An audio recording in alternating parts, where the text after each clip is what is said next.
Welcome back. We're continuing on. This is another X-Men review, and in conjunction with X-Men 97 being on Disney Plus now, which is a fantastic series. I love it. Love the X-Men. Just you'll be able to feel that in this review. Um, I should run an X-Men channel. Anyway, um, so this is X-Men: The Last Stand, which is available on Disney Plus, and it does not have audio description on Disney Plus. I've heard some loose rumors in the audio description community that these X-Men films all have audio description tracks. Disney's just not using them, which means somebody has seen these films with audio description before, um, which is even more disheartening. But so let's talk about it. Let's talk about why these films need audio description. Click that subscribe button because I'm a blind film critic talking about accessibility, and I need more people to hear me. So I've seen X-Men: The Last Stand. I remember I was working in a theater and I was so nerdy and I just needed, I had to see this as soon as possible. I was trying to get in the earliest. I think I missed the screening of The Prince somehow. Like we didn't. I think it came in late or something, and we couldn't screen it. There was something that was weird about it, so I just kept trying to see the earliest showing that I possibly could of X-Men: The Last Stand. Even though it wasn't directed by Bryan Singer, and we got Brett Ratner instead, and Brett Ratner is just I don't know what's up with problematic directors directing this franchise. By the way, I don't know what is attracting, but um, so yeah, it's Brett Ratner, and I've backed off a lot. Matthew Vaughn was originally attached to this, and he talks a lot about what it was like to be attached to X-Men: The Last Stand and what the expectations were, and why it was sort of like a living nightmare for him. To in many ways, just like the what like nobody knew what they wanted or what they were doing, and there was a lot of chaos at the time. And Brett Ratner kind of stepped in and just kind of regurgitated a film that Fox wanted. Um, it does kind of feel like that. It kind of feels like this is a film that had too much studio interference and they made choices that were not artistic choices. And Brett Ratner made choices that he thought he needed to make instead of Bryan Singer. This film's a little bit of a mess. It's not as bad. I've seen it a bunch of times. As far as films I don't like, this is one of the few that I've seen probably way more than I probably should for a film that I don't like as much. Um, there are things that I disagree with. This review, if you have never seen the film before, is going to be full of spoilers because I have to talk about all of the things and all of the reasons why you won't understand this film without audio description. Um, just totally at all. Um, I just many things. This film stars basically anybody who's ever been in an X-Men film before, minus Nightcrawler. Alan Cumming did not come back for the third film. Instead, they added a bunch of new characters. And upped some to the main members of the team. So Daniel Cudmore is Colossus. He appeared basically as a cameo in the second film. He's now an X-Man. You get Elliot Page, then Elliot Page as Kitty Pryde / Shadowcat, depending on what you want to call her. She has two comic book names.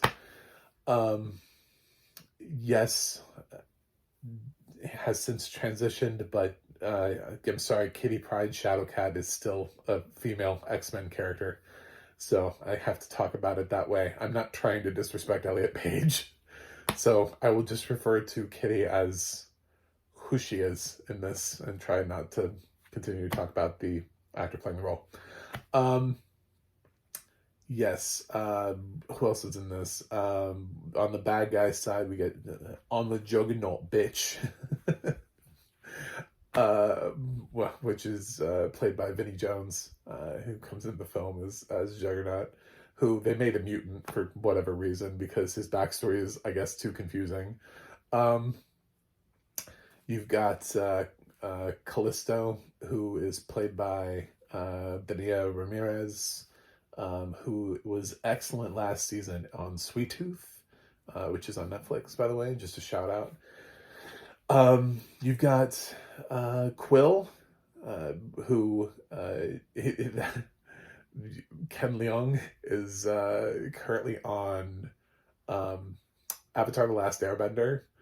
For anybody who's wondering Quill, he's on Avatar. Eric Dane plays Multiple Man. We have they mention Moira McTaggart, but instead we get a different doctor played by Shohreh Dashlu. That's not really tied to anything. Angel's here, sort of, played by Ben Foster, and it's kind of a wasted role, in my opinion. If I'm being honest, we get Beast played by Kelsey Grammer, who is such excellent casting that they've brought him back. He's in one of the post credit sequences of one of the more recent Marvel films to suggest to you exactly what they plan on doing now with the X-Men universe for the Marvel Cinematic Universe. And I'm sure I'm missing somebody, but that's enough right now. Those are that's basically that's the team, that's the squad up. Those are all the major new players anyway. And the film centers around the Cure and also the Phoenix. So it's got two things that are happening. But as a fan of the X-Men series, this film takes the Phoenix Saga and just throws it out the window and kills it, just shoots it. The flamethrower, gets a shotgun, makes sure it's dead. It murders the Phoenix Saga, and then it just comes up with its own, and it's like, this is it, right? This is... Comic book fans don't watch these movies. Why should they? Yeah, this film is inherently bad. But I still enjoy watching the X-Men characters on screen, and I still enjoy watching the actors and stuff playing these characters. So, there's no reason to like this film at all. If you're an X-Men fan, there's every reason to hate it. This film does nothing to cater to you. They change so many things, but the Phoenix Saga is the weirdest thing. So like, she's always had the Phoenix in her, and it's just this thing that like Professor X locked away and just kept under key, but it's this entity that was always within Jean, and he had to build like a cage for it in her brain, instead of, I don't know, it being a space entity like it is in the actual comic books. And I think even Dark Phoenix, if I remember correctly, they do actually go to space, and she actually does come in contact with the actual Phoenix in that. So even though that film was awful, it actually followed the correct trajectory of what the Phoenix Saga was supposed to be. Anyway, so that we could have gotten, I don't know, Lilandra and her people, and maybe Cyclops could meet his father, Corsair, and just a whole bunch of things. I'm getting really nerdy and off track here. Film opens up with a younger version. They were de-aging people back then of Magneto and Professor X going and visiting a young Jean Grey when they're starting up their school. And what you wouldn't know in this scene is that Xavier is able to communicate to Jean Grey telepathically, because they're both telepaths. So it sounds like they're just speaking openly to each other, but they're not. At least not the whole time. Magneto has to, because he doesn't have that ability. But anyway, so yeah, that's one of the things that you'll miss. Then it cuts to a scene where there's a boy who sounds like he's terrified of something. He's scared of something, and it's really hard to tell what he's doing. But it's actually a scene of a young Angel at around age 10 to 12, I'd say, trying to cut off his wings. He's starting to grow his wings. He's starting to turn into a mutant, and he doesn't want anybody to know. If you know the backstory of Angel, it's Warren Worthington. He's wealthy.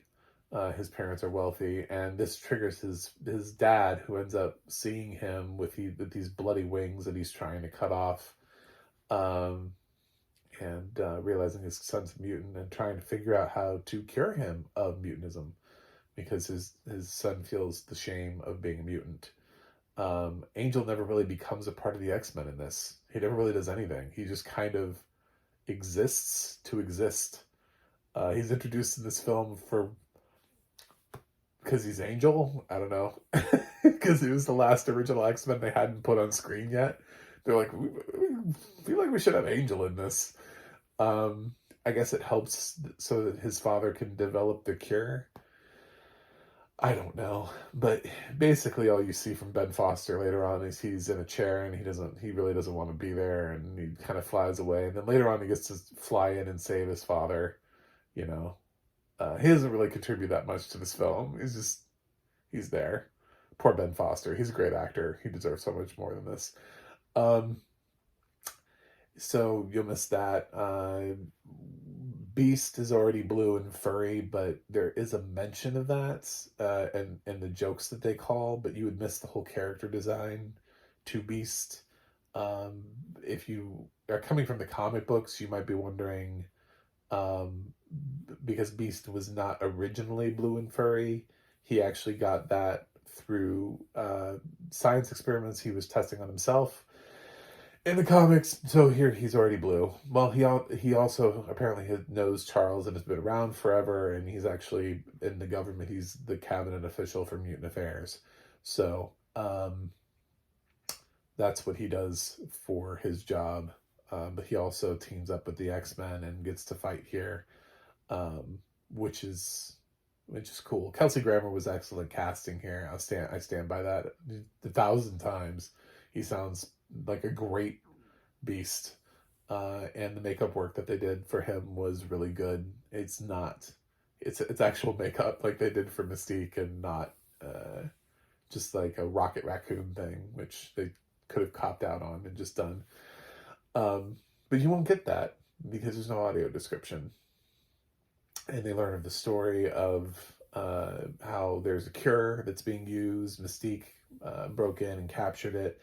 Mystique, she gets the most dialogue she's ever had. Rebecca Romijn here is finally being recognized as an actress. One of the great things that Brett Ratner did for this film was actually give Mystique lines. She actually has like a whole scene. She gets to act. It's great. That's one of the pluses. If I'm giving, thumbs ups to Brett Ratner, Bryan Singer clearly just wanted Rebecca Romijn for her body. Brett Ratner is actually letting her do shit. So, kudos. She actually has dialogue. Like more than just a couple words. And dialogue as her, too. And not dialogue where she's someone else. She's in this transport vehicle. They think that by having a moving jail that somehow will stop Magneto from finding them. Dude, your truck is still made out of metal. This is a dumb idea. So of course eventually Magneto finds it, and he flips it upside down, and we find out that also on the truck, along with Mystique, is Multiple Man and Juggernaut. So he recruits Multiple Man and Juggernaut to his squad. And Mystique ends up taking the dart, which was meant for Magneto. Somebody was about to shoot Magneto with the cure, and Mystique leaps in front, and Magneto thanks her, but then very coldly won't let her join anymore, because she's not one of them. She's a human. So he's dead to her then. She saved his life, but she's not worth the time of day, which is kind of disheartening. It's one of the better scenes in the film, actually.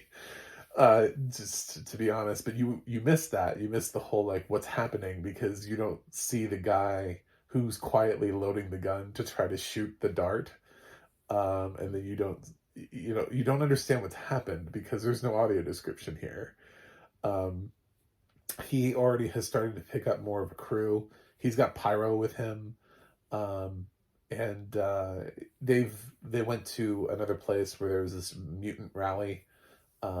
where they picked up Callisto and Quill. And Callisto's powers are expanded a little bit. I guess we'll go with that. She gets to talk about some dumb shit about levels of mutants, which the franchise has not brought up until this point, but is important because they need to know that Jean Grey is the only level 5 mutant that has ever been and ever will be.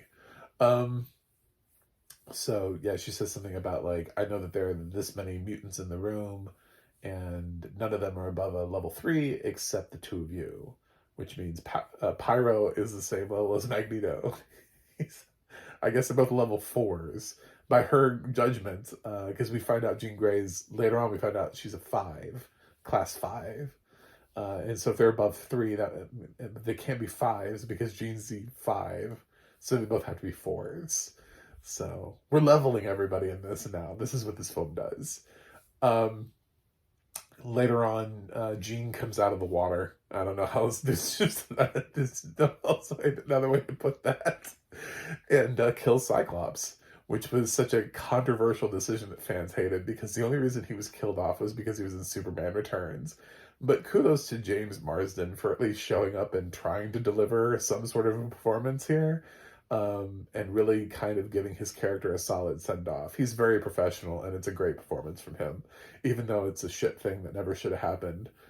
He should be in this film 100% all the way through, and not like, well, you did the other film, so you, we're gonna kill you off. It's one of the dumbest film decisions ever, is to have, and then, because then it like ramps up the relationship between Wolverine and Jean Grey, okay, so no, the thing about them is that they're never really supposed to be. It's, I don't know. It's anyway. It's a dumb decision, but yeah, Jean's back, and that's when Professor X reveals the whole thing about the Phoenix, and we learn more about her powers, and it's hard to tell. This is really through Famke Janssen's performances, and why a lot of things about facial expression matter, is because it's hard to tell when it's Jean and when it's Phoenix in the beginning. So yeah, that would be another reason. God, we get down to, there's the camp sequence, which is multiple man. They trick everybody into, they trick the government into thinking that the mutants are all hiding in the woods, but it's not all of the mutants. It's just multiple man, who can make copies of himself. So it's just a whole bunch of him. That's his mutant ability. He's actually supposed to be a good guy. He's a member of X Factor or X Force. X Factor. He's a member of X Factor. But yeah. So they find him, multiples of him, instead of finding mutants. Meanwhile, the mutants are marching to Alcatraz, or it's Alcatraz, right? They're marching. They're headed to Alcatraz, and they like move the Golden Gate Bridge to get there. Magneto is, because it's an island, so they want to walk there, so that they can go after this cure, and stop it. The cure is actually a little kid, which is done in a really well done sequence with Beast. Beast goes and visits the kid, and as he gets closer to the kid, his powers go away. Except his powers are not him being blue. His powers have more to do with his strength and agility and everything like that, and less to do with the blueness of his skin and the fur, which is what disappears in the scene.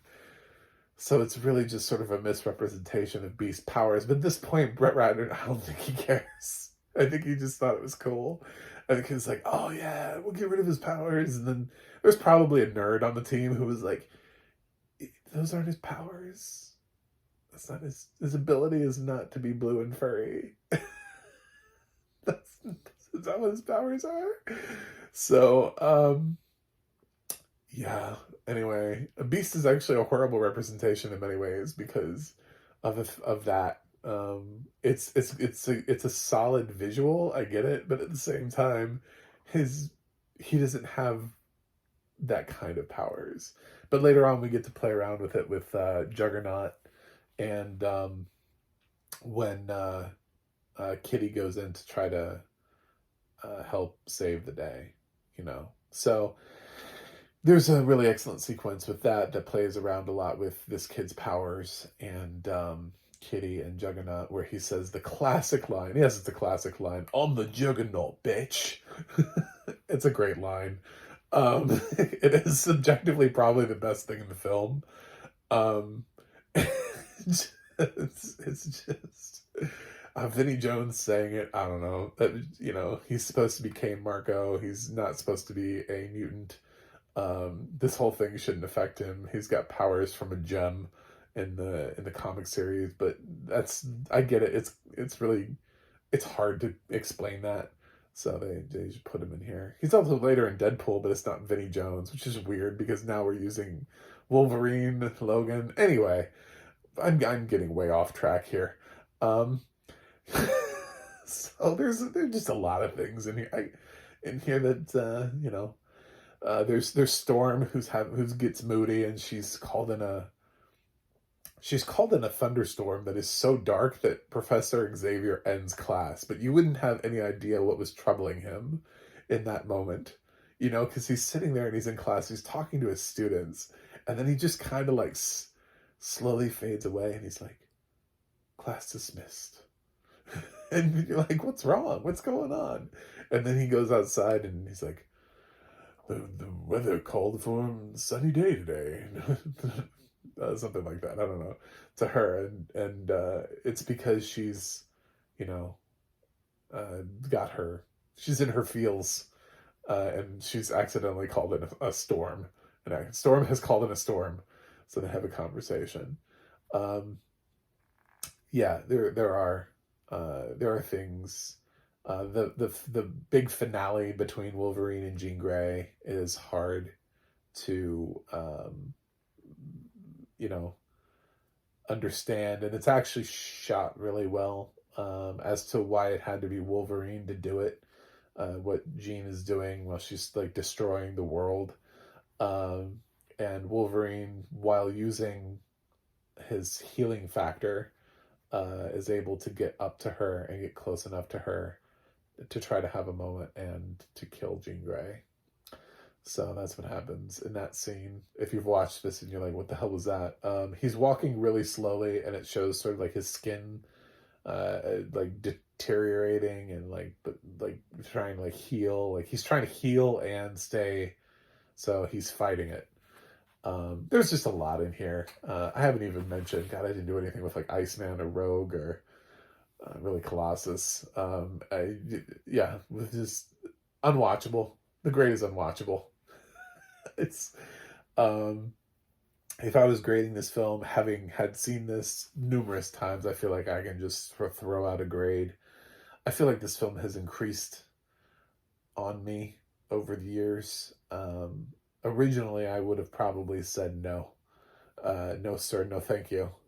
Because of so many things that were wrong. I remember watching this in theaters the very first time and just being like, "Fuck you, Brett Ratner."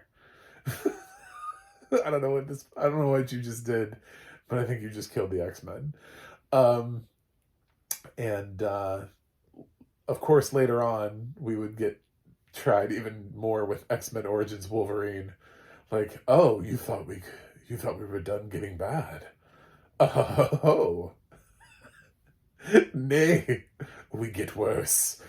Um, and like I said, I've seen Dark Phoenix, so I've come to sort of accept the parts of this that are really good and just try to hone in on those.